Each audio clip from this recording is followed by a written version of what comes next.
Hello, everyone. I'm Dominique. And I'm Christina, and we are the Connected in Glass podcast.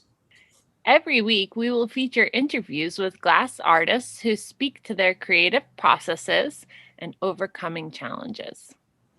These conversations are real and raw. We hope that by sharing these stories, you're able to find some connection and know that you're not alone. We just wanted to take a moment to thank you for listening to our podcast. We're super passionate about this project and work for hours every week to bring you this content. So if you'd like to help support us, please consider becoming a patron at patreon.com/connectedinglass. Also, please consider joining our Facebook group, Connected in Glass Community, where we continue the conversations from these episodes. We'd love to hear from you. This episode of Connected in Glass is sponsored by Diddy Clips. Diddy Clips has changed the way we film our glassblowing videos, and we're proud to be working with them. Today, we're interviewing Celia Garland. Celia is a glass artist based in Wolfboro, New Hampshire, who's been working with glass since 2007. Hello. Hi. Hi. Thanks for joining us.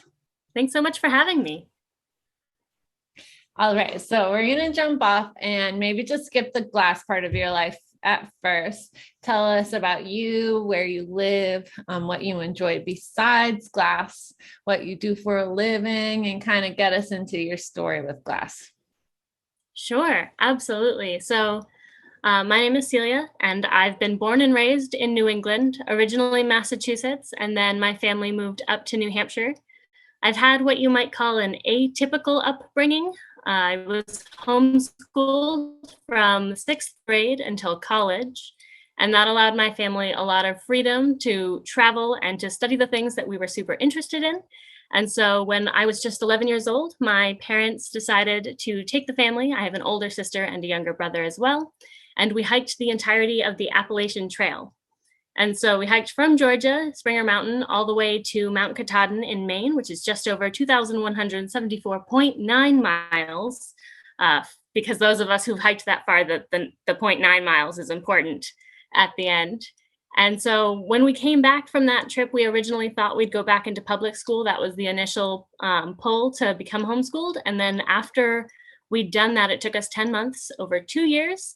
We decided that we couldn't go back. There was too much freedom in being homeschooled. And so we stayed homeschooled and did a lot of learning on site. We did things like car camping across the US, from New Hampshire to California and back again, hitting most of the major national parks and museums along the way. And so we really got to experience the world and learn from the world on location, which was really wonderful and really special. And then I had an interest in wildlife and in the natural world, and so I followed that passion for a long time. I did things like I went and worked at a bird rehabilitation site in Ponce Inlet, Florida at the Marine Science Center. And so I got to do everything from, catching pelicans to assisting in surgeries once I'd been there long enough.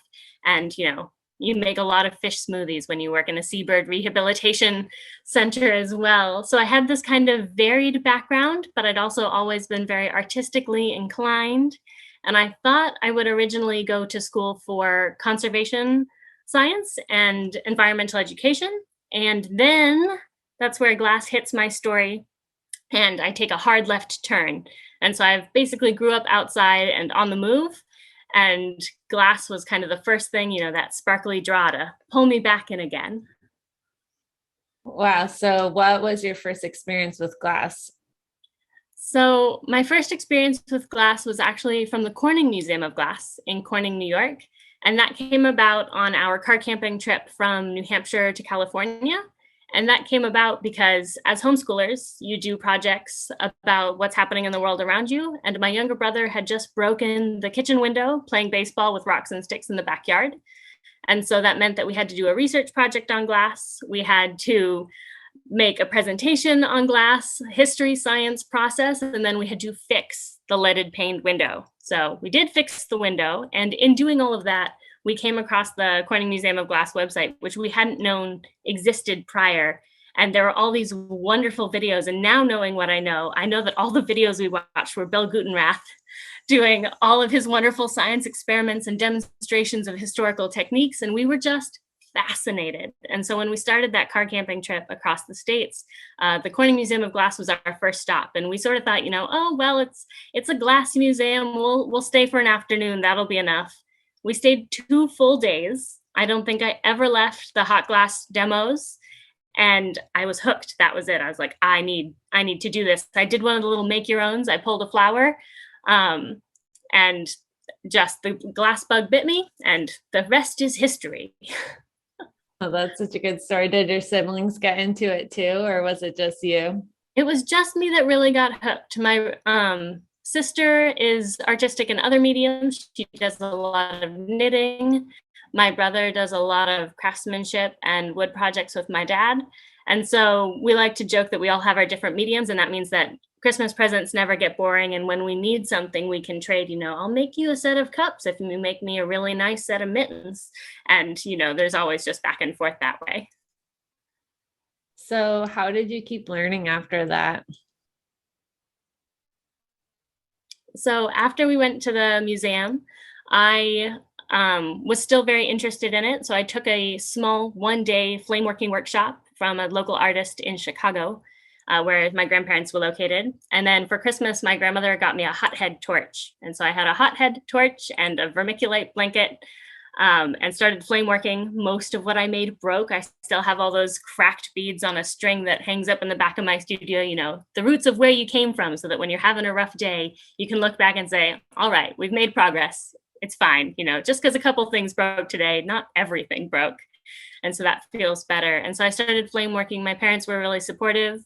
And because it technically counted as both my artistic and some of my science credits for how I was studying glass and working with it, my dad and I built my very first kiln out of an old piece of stovepipe and an element we took from a kitchen stove at the dump. And so we built all of that. That was kind of my other learning credentials and other things throughout it. So I just kept building. And so I built this teeny little makeshift studio in my parents' basement. And all the time, my parents kept coming down and saying, well, what do you need to do next? And if you were to go and do this. And I started to take classes from local New England artists and really get a feel for it. And how old were you at that time? So I was a teenager, starting to think about college at that time. And so I must have been around 16, 17 when I really started flame working. And then I was still going to go to college for environmental sciences. Those were still my passions. That's really what I was still studying and following. And then one night, my mom looked up over her computer while I was working on my college applications. And she said, I think you can go to college for glass. I think that's a thing. And I went, what? That's a thing? And so it's my parents' fault that I went to art school. Okay, just keep taking us along. So you're like playing with a hothead torch in your basement. You finally have a kiln. You just keep adding to it. And eventually you go off to art school. Where did you go? Yeah. So I upgraded from my hothead torch to a small Cricut burner that I still use today. And then that has been packed away until recently because I got accepted into RIT's, Rochester Institute of Technology's Glass and Glass Sculpture program. So I went from being homeschooled into a really large college, which was really exciting and something that I wanted too, because I looked at places like Alfred and I looked at some of the smaller schools that had glass, but I needed to go from being really isolated and kind of, insulated in my own basement studio and into a much larger experience. And so Rochester was really perfect for me. It was, a tiny glass program with, huge university resources. And that was wonderful. You got personal attention and, access to the studios that in a lot of bigger programs you wouldn't get. And then I also had things like I had a business administration minor, still took a bunch of science classes, had a concentration in philosophy because I found it fascinating. I joined the rowing team. I did all of these other things on campus that might not have been possible at a smaller, exclusively art school. And I took so many courses that at one point they told me I had to stop adding courses to my schedule. They're like, you're not legally allowed to take any more courses than you're taking. This is too much, enough. And so I did get a little more sleep that semester, but just a touch. What was it like going from being homeschooled and like traveling all over the place to having kind of like a home base and really immersing yourself into the college culture? Yeah, it was really a shock when I got there, and I think my friends that met me early on can probably attest. I didn't fit the usual stereotype of, shy, quiet homeschooler. I've always been really outgoing. I've always really liked making friends, but I had knowledge gaps, as everyone does when they go out into parts of the world they haven't experienced before. Like I got there, first day of classes, all my new classes, found the places early, knew where to go, and then every professor handed out a syllabus. And I didn't know what a syllabus was. And I panicked. I got back to my room. I had this big stack of paperwork and I bawled. I was like, I can't do this. Clearly, I'm not cut out for college. And then I opened my computer. I Googled what a syllabus was and went, oh, hang on. They're going to tell me what they're going to teach all year? Pfft, that's easy. And then it was sorted, but there were a lot of missteps like that. And I think there are all those things that, somehow you just missed a little something that, as soon as you know that information, everything goes a little bit more smoothly. That's so funny. Okay, so then you go to school and you get out of school, and take us to where you are now. Yeah. So in school, I had a really great experience, wonderful professors. I grew so much in that time. And actually, my thesis body of work was about my original passion was about environmental issues and catastrophes happening around the world. So I made artwork based off of invasive species, overfishing, light pollution, colony collapse disorder, and honeybees, and so many more things that really kind of started bridging my two interests together. And for a long time in school, I felt like I'd put part of my life on pause while I was just focusing on glass. But when I really started to bring it back together and make artwork about what I was so interested in, I thought, oh, actually, these things go together more than maybe everyone suggests that they do. There's something here for me. And then coming out of art school, I think most of us who've been through the system know that there's this little bit of panic because there's something that society tells you that you're going to be the struggling artist. You're going to have this hard time finding a career that's stable, that pays enough, that, gives you enough opportunity when you come directly out of art school. And so I had those, nerves about graduating with my diploma. And to be fair, my family did as well. But then I went down to Corning again to come full circle. And I auditioned for their Blow Glass at Sea team. And so I went down there, had a horrendous audition because I was so nervous, but they said, just do it again. I dribbled glass all over the floor in front of people I hoped would be my boss and thought I said I could do this. And they were so good about it. They're like, gather again. It's fine. It's just nerves. And then they make you make a piece that shows dynamic change in under 20 minutes. So usually something flared or floppy. And so I made a tall hourglass floppy vase. And then I put that away. And then you have to narrate for 20 minutes while somebody else makes something. And that's really tricky because a lot of people who work in the hot shop are very focused into what they're doing. They're not looking around. But I have always had the gift of gab. And so the narrating was actually the easy part for me once my hands were empty and all I had to do was bring a punty and a couple like wraps and a handle to prove that I could. Then it was smooth sailing. They went, oh, the talking is usually what we have to teach people. This is so much easier. Like, we have great glass floors. We can bring your skills up to speed for the ships, no problem. And they said, all right, you're into the program. It'll be 6 to 9 months before we place you. And then you should have an assignment somewhere abroad. I thought, oh, fantastic. They brought me to the museum that summer to train. And then about 2 weeks after I got home from my training over the summer, I got a call from both my bosses saying, hey, how would you like to leave in a month and join the ship in Spain?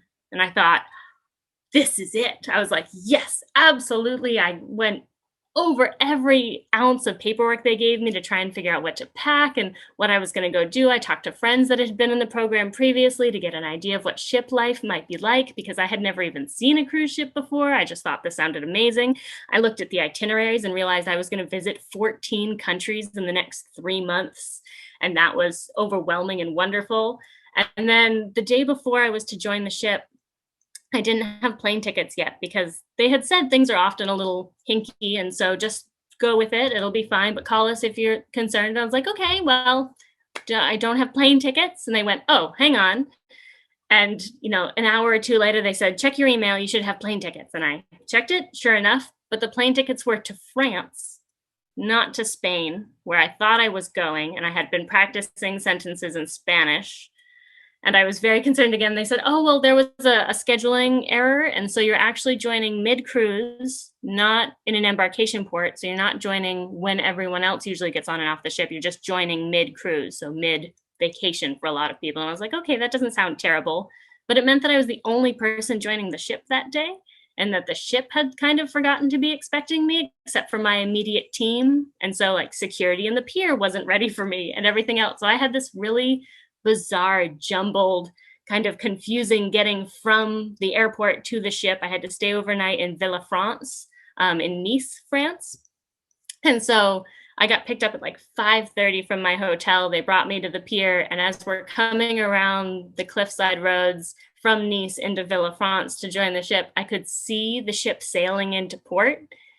And these cruise ships are massive. They hold just under 5,000 people, 2,800 passengers, 1,500 crew members. And they're huge. They look like someone cut a skyscraper off at the bottom and tipped them over into the ocean. And I remember looking down at it and thinking, what did I sign up for? What did I do? And the rest of the day is a blur of activity and jet lag and weird, and just immediately embracing that kind of community culture that exists on board. You're suddenly thrown into working with people from 75 nationalities, and you're trying to learn your way around this massive maze that is the ship, and make sure that you know how to get from your room to where you work on stage at the very top back of the ship, and also from food to your room. Those are the two important things. The rest you can figure out later. And it was wonderful. I thought I'd stay on ships for a year or two, see a bunch of the itineraries, and then, find my next step. And I got addicted to the professional nomad life. It was so fascinating. And I loved that program so much. There were so few options where you could go and blow glass on a daily basis with wonderful assistants, travel the world while you did it, making work based off of your inspiration of the day. You all come in from Santorini, Greece. Chances are you all put cobalt blue and enamel white in the pickup oven to use that night, because that inspiration sinks in so wonderfully. And then I stayed out there, and you make amazing friendships at sea. I think it's really understated when you're first going out that the kinds of friendships you're going to build so much faster than they would on land, because you're never more than 3 minutes apart on the ship. So there's none of that like, oh, well, I'd have to call. And, when you get off of work and I get off of work, no, you're there. It's a 2-minute walk to the crew lounge, and then you're hanging out. And that once in a lifetime trip you might take with a friend to another country, to a city for, a week, that's a Tuesday on a ship. We're exploring Rome today, and then, then we'll be in Barcelona, and then we're going to go do Kotor, Montenegro, and everyone goes on the hike there. So we have to get ready and get our hiking shoes.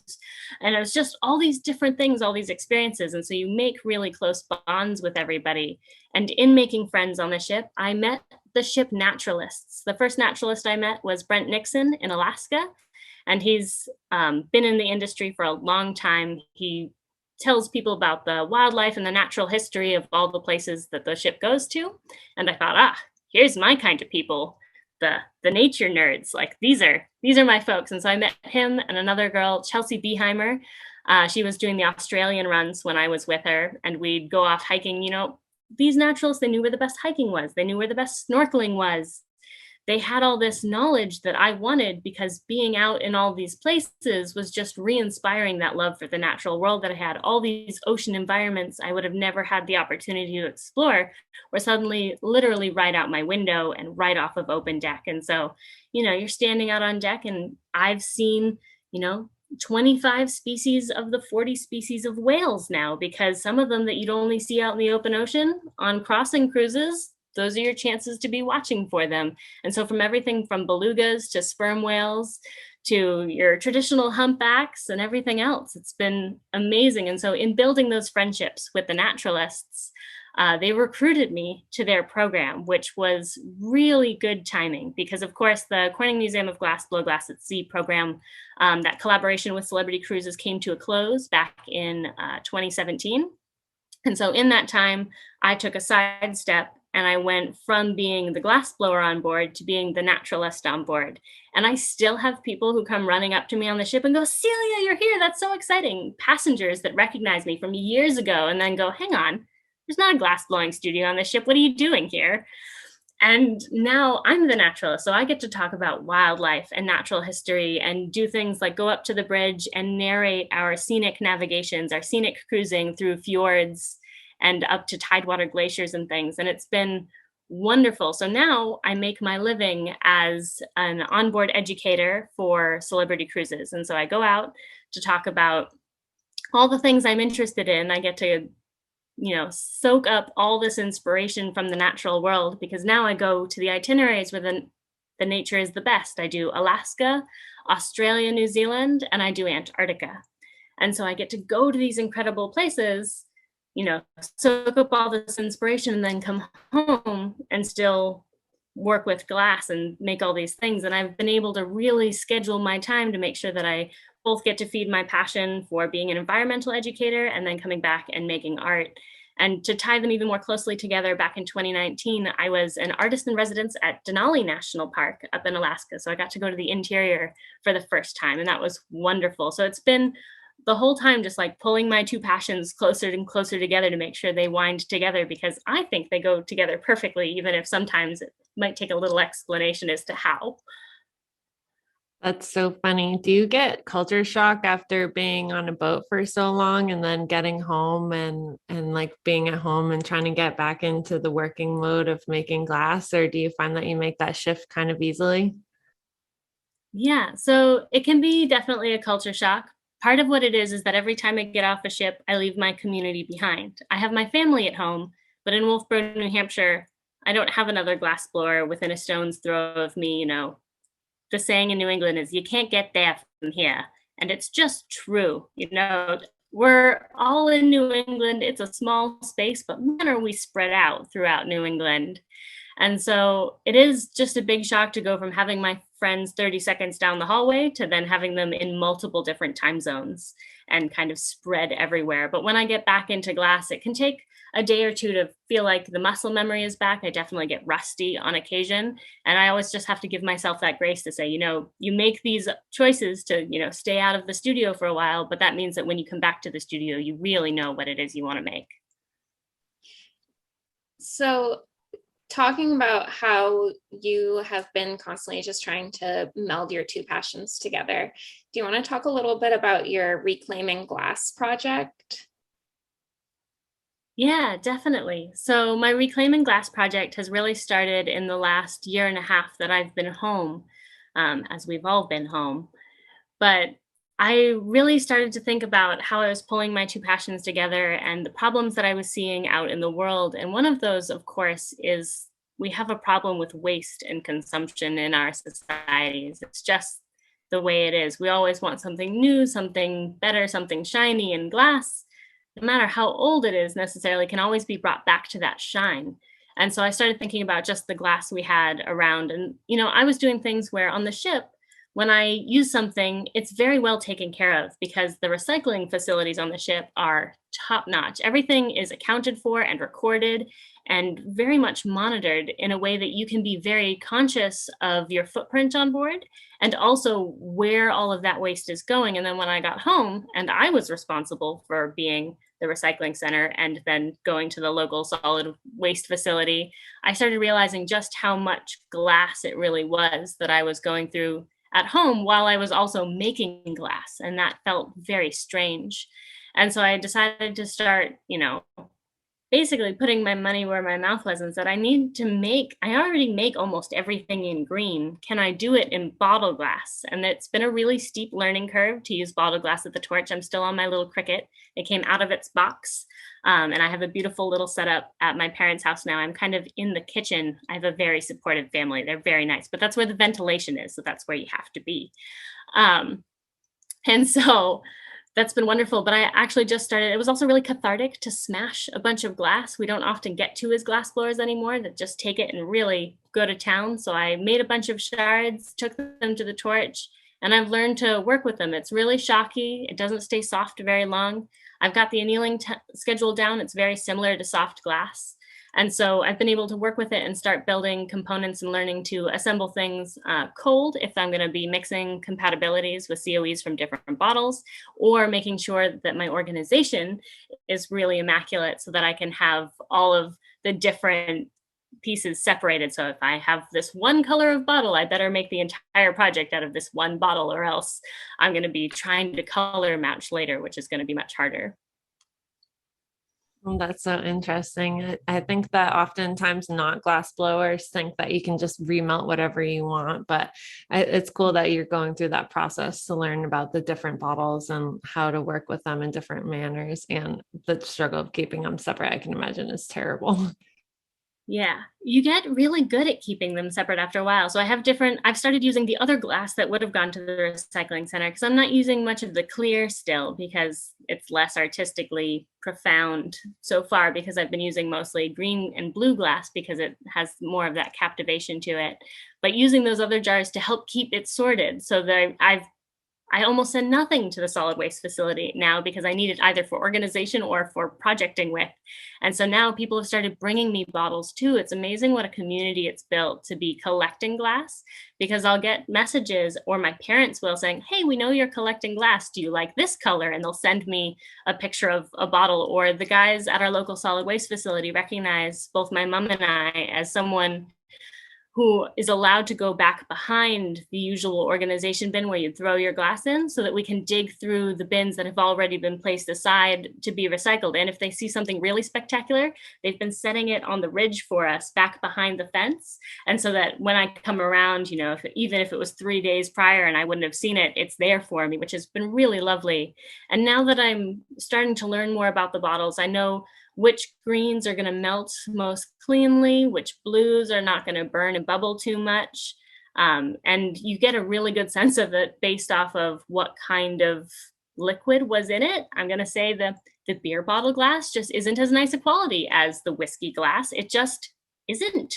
And that's been a really funny thing. But also finding the shapes that work well. I've been doing some hot popping, disassembling, and reassembling of things in my goblet series that I've been doing, and taking full bottles and using the entire bottle to make something new. And so I did my Celebration of Water goblet, which was for the Secret Goblet Society Challenge. It actually was one of the winners. I was so wonderfully humbled that that was chosen. It was really exciting. And it was such a good project to have. It was something I'd already been thinking about, and then thought, this is the push I need. I like deadlines. To get things done. And so taking it out and now really looking critically at the shapes of bottles for composition and other things makes you have a much keener eye just in how you regard all the objects in your life, which as artists we already mostly do. But when it comes to the things that we're programmed to think of as disposable, we maybe need to remind ourselves that maybe not quite as disposable as we thought. And do you try to sell that work? And if you do, where do you sell it? And how do you figure out how to price it when it takes so much time and thought from just the collecting and the organizing alone? Yeah, so the series that I'm working on now is still extremely new. And so I haven't sold any of the pieces. I did give one of them as a wedding present, which is wonderful, because then not only is it a special occasion, and so you feel like you can gift them something fabulous, but no one asks you to price it. Pricing has to be my least favorite thing about the entire glass experience, because of course, when we were on the ships and we were making all this incredible, amazing, inspired glass, not only did we have all the colors to choose from, so we didn't have to think about, well, that ruby gold's really kind of expensive, maybe I'll make it with this pink color instead. No, like if that's the color you wanted for your project, you went for it. And then we didn't sell any of it because it was for the museum. So we raffled it off instead. And then the only pieces we sold were for charity auctions to raise money for a scholarship fund for people to learn to blow glass at the studio. And then we also donated to whichever of the charities was celebrities' charity of choice at the time. So both the Breast Cancer Research Foundation got donations from us, as well as the World Wildlife Fund, which of course I loved very much. I usually ended up making the piece for the World Wildlife Fund because I was like, let me make you a fish. I really enjoy making glass fish. But so pricing is not my favorite thing. And the series of work is still so new that I haven't had to price it yet, but it is going to be a challenge because it does take a lot of time to pull the stringers that I use to make the components. I've been hand polishing with a couple of hand pad wheels because that's the equipment I have at home right now. I can't, do it any other way. And so the time is going to be the hiccup in all of that, because I've had nothing but time recently. And so I've had all this time to invest in it. And so they may not be sellable works, but I often make smaller things. I make some production jewelry that I made previously when I was helping put myself through school. And then I've had people where, even though I haven't been open for commissions or selling work intentionally, I'll post a picture of something and someone says, I need that. And I'm like, all right, well, I'll send it to you. And they're like, well, no, I have to pay you. And you're like, you're going to make me price it? Really? Come on. And then finally I had a friend who was like, well, could you make one of these? Like, do you think your hand skills are up to this? And I was like, that sounds like a fun challenge. I'll do that. And he's like, now make another one. I was like, okay.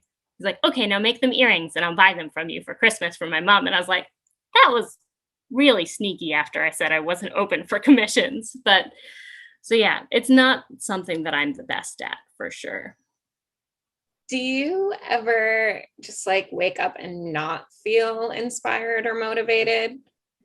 And if so, how do you get through it? Yeah, so definitely there are times I do not feel inspired or motivated. Luckily, I'm able to break up my time really well in between my two passions. So if I'm not feeling inspired in one thing, I could be inspired in another. But also lately, of course, we're recording this as the Delta variant is climbing, and it's looking like our world is not going back to normal the way we thought it might be soon. And that's been really hard. I've had to watch the destruction of everything. It's such a strange time in history, and even a stranger time in being a creative. Art has never been more important, as it has the power to drive change and emotion, but also we're told that we're non-essential constantly, and the world feels heavy. And so it's hard to feel inspired all the time. And so, yeah, but also the part of my ship journey that I haven't talked about yet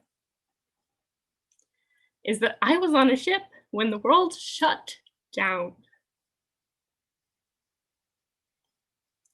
And most days I talk about that in a really cheery manner. But it was hard. We didn't know when we'd get home. We didn't know what home would look like. And when our ship got the call, we were an hour from docking in San Antonio, Chile. So we were told that we were going home, that we were going to get off the ship, we were going to be sent home, and it would be about a month hiatus from cruising, was what we foolishly thought back then. And then just before we were to dock, I was staying up really late saying goodbye to all of my friends because we didn't know when we'd see each other again. And I ran into a friend from the bridge who was running around looking for someone. And I said, oh, I'm not going to see you. Like, let me give you a hug. And he's like, no time, see you tomorrow. And he said it in such a confident manner that I went, uh-oh. Something's happened. And what was happening was that the call hadn't been made yet, but it was coming. On the bridge, they could feel that the other shoe was about to drop. And so we didn't get to dock. We got turned away with a ship full of passengers and simply told no. Not in a couple days, not with a plan of where to go or what to do next. And so not only that, but we'd had these passengers with us for a month. So when it came to the entertainment department on board, which I was a part of as the naturalist, they'd seen all our material. We'd given them everything we had. And so we didn't have any more shows. We didn't have more musicians they hadn't seen. We didn't have anything. And I don't even think we called a meeting. Everyone just ended up in the theater, the entire department. And our cruise director looked at us and said, what have you got? And I don't think any of us slept that cruise. The production cast made a full new show, a production show with lights, sound, music, choreography. They did it themselves. Every venue musician graced the main stage to put on a full theater show twice an evening. And in 14 days that it took us to get up to San Diego, where they did finally let the passengers off the ships, I made 9 new shows. I'd make a show one day and present it the next without rehearsing it, without knowing if it would work.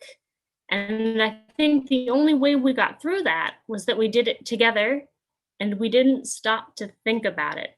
But underneath everything, there was this really tangible anxiety about not knowing what was next, simply the power of the unknown. We were lucky that we were on a healthy ship.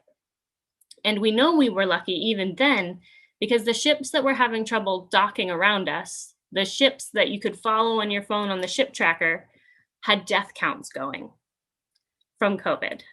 And so to get to San Diego, to get off the ship, was this roller coaster of emotions of, I'm going home, but I couldn't go near my family. My mom is immunocompromised. My dad works for the police station as dispatch, and so he wasn't allowed to affiliate with anyone who'd been out of state.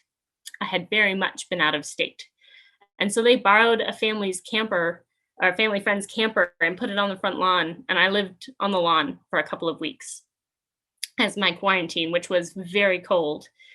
It was from the first day of April. It was still snowing in New Hampshire, and I was out in an uninsulated camper, but there was nothing for it. And then I came back and didn't know what was going to happen to my international friends that were still on the ship. Some of them were over 6 months at sea before their countries would repatriate them. And so there was not only the stress of being home and not being able to actually be with my family, but survivor's guilt in having gotten out of the situation they now faced. And so that was so stressful in all of that. And then I came back to New Hampshire, good old New Hampshire, live free and die. And I'm sorry, but it should have been live free or die at some points. I could not stand people from my town anymore. And it was because they hadn't seen it, they hadn't experienced it in the way that I had, that it didn't seem like as big a deal to everyone else. And I got in shouting matches with neighbors and with family friends, like, I think this is being really blown out of proportion. And it used to take a year for me to get mad. I'm a really outgoing, happy, optimistic, bubbly person. That's who I am. But my tolerance for things like that has gone down to a single sentence. And that's been really hard to deal with in and amongst everything else, because I've prided myself on my positivity. And for so much of the last year and a half, that positivity has felt hollow and it's felt disingenuine. And so I felt like I couldn't show up for everyone else the way I would have liked to, because I had nothing left. I had no capacity for anything more. And so for as many months as I was home and had access to my torch, I was not utilizing it in the way that I would have liked. I watched what other people were making, followed their quarantine projects, and saw everything they were producing in all this time to be creative. And I was not feeling it. It took me almost a full year to finally sit back down at my torch for any length of time to start making things that really mattered. I had thoughts, I had ideas, and I had no follow through for a long time. And I think a lot of being a creative is giving yourself that time. You can't force it when it needs to come, but you also need to know that it will come, and it comes through doing. And so as much as it's hard to sit down and put pen to paper or put that first piece of glass back in the torch, make something dumb, make something small, scribble a list, make something terrible in glass, and then smash it, because it'll make you feel better. It'll spark those other ideas and that the rest of that creativity, and it can really make a difference.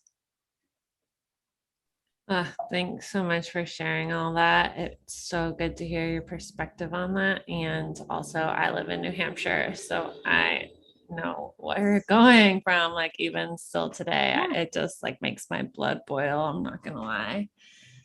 Oh my. It's amazing how polarizing it has made everyone in a moment where we should have become this incredible global community that banded together to do something as simple as put a piece of cloth on our face to protect everyone around you. And even if face masks didn't work, it's more a sign of respect than anything else at this point. I still wear my face mask. It's not required in New Hampshire. And I still wear it because, to me, it signifies to anyone else that it doesn't matter to me what your story is. It doesn't matter to me what you're going through. I respect your life as much as I respect mine. And I don't need you to prove it to me. You don't need to come up to me and say, could you please put on a mask because my family's immunocompromised, or I've had deaths in the family and I'm trying to work around that. We should just be there for each other. That was all that was asked of us. And it should have been so much simpler than it was. And so while there are some good things that have come out of our pause, whether it's in global reckonings with social injustice or really starting to take a pause and look at the environment and say, okay, we can take a moment from our lives and really start to think about what we need to think about. It's come with so much cost to everyone's well-being, and it's something we're going to be working on for years. And it baffles me that anyone thinks like, oh, just we're going to go back to normal. Normal is only a setting on your washing machine. It's nothing else. And so it's going to be up to all of us to decide what tomorrow is going to look like. So good. Yeah. So we want to be respectful of everyone's time, but I have a feeling that you have a really good conclusion. Like, do you have like last epic words to share or thoughts or feelings? No pressure, clearly no pressure. But like, if you wanted to leave everybody with something, like what message would you give them? Yeah, I have been listening to other podcasts, so I knew this question might come. So I gave it a lot of thought over the past few days and few weeks and was thinking about it. And I think the thing that I always come back to is there's two things. And the first is that there's a quote that I absolutely love. And the other is a motto that I think helps with the day-to-day. And so the motto for the day-to-day is done is better than perfect. And done is better than perfect because you can always do it better again. And if you wait too long to do something, it gets harder to do it. And so instead, do the thing terribly first, just to get it out of your system. And with glassblowing, that can be hard because there's money and time involved in learning new mistakes, but you're never going to get anywhere, even in our material or anything else in life, if you don't get it done first. So get it done. Done is better than perfect. And then we'll move on from there. Because if the chance is that looking 10 years back, what you put out first is going to embarrass you no matter what. And the only difference is how far along you've come from that first thing you've put out. So if you have waited to show something to the world until you're not embarrassed by it, you waited too long. You waited too long. Instead, just put it out there. And then the quote that I love is by a philosopher. It's Baba Diyum. And it states that in the end, we'll only protect what we love. We'll only love what we understand. And we'll only understand what we're taught. And so in all of my work, I look to teach about the things that I'm passionate about. And the best thing about everyone is that we're passionate about different things. And where those passions overlap is where we build connections and the stories that we tell each other. And the way that we talk about what we're passionate about is how we build change and how we build community and society. And so if you think about it, find the things that you're passionate about. It's not an easy thing to do. It's so much easier to do it in hindsight than it is in the day-to-day. If you sat down and you're like, well, what am I passionate about? Chances are, unless you've been thinking about it for the past 10, 15 years, you're not going to have an answer. And that's fine. I constantly have to remind myself that there are people out there I admire who've been doing the things I admire for longer than I've been alive. And so I've got time, and that's fine. And so instead, find those things and then teach somebody else a little something about it. And then when it's their turn, what they do well, listen, because it makes all the difference. Because we have a lot of wonderful things in this world to protect. And if we follow through that quote, we need to understand all of those different things. There's too much in the world to know. We all need to know something different, but we all need to be taught all of those things in order to build those connections to see the world we want to tomorrow. Oh, thanks so much for all your time and for sharing so much. It really, really, I'm going to think about all the things you said for a while. It was really cool to hear your perspective. Yeah. Thanks so much. Yeah, this was really fun. Thank you so much for listening to this week's episode of Connected in Glass. Make sure to follow us on Facebook and Instagram for more information on the artists we interview and for updates on the podcast.